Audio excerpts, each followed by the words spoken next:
चलो हमारे मनोज बाबा जो हृदय के बहुत करीब हैं और बाबा हमारे लिए पटना से पूरा आदिशक्ति परिवार, श्याम भाई, रोशन जी, पूरा आदिशक्ति परिवार घर पे आकर के और इन लोगों ने इतना बड़ा मतलब मेरे लिए सम्मान की बात है और बहुत अच्छा महसूस होता। बस ये प्यार प्रेम बनल रहो। हमारे श्याम भाई बड़ा अच्छा एगो गाना के म्यूजिक के लिए बड़े जो उनकी आप सब सुनत भी बानी, बहुत प्यार भी देता नहीं। और 2 से 3 दिन में एक और गीत हमने आदिशक्ति से लेके आवत नहीं जा जो ना कि आप सब भरपूर प्यार दे। आई टिक कर रहे बहुत बहुत बधाई दिया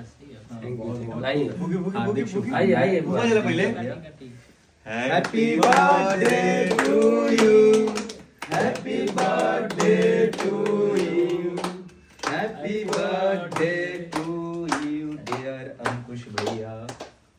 बाप रे तू गईला बाबा। प्रेम से बोलिए शंकर भगवान की जय। Thank you thank you thank you सबको थैंक यू। और इनका मन था हमारे भाई का ये गोलकी खाने का।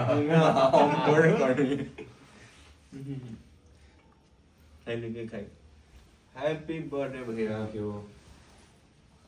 अब रोज अब ये केक कान बहुत अच्छा केक है। ये किसका अच्छा है? ये ऊपर वाला बहुत अच्छा है केक तो।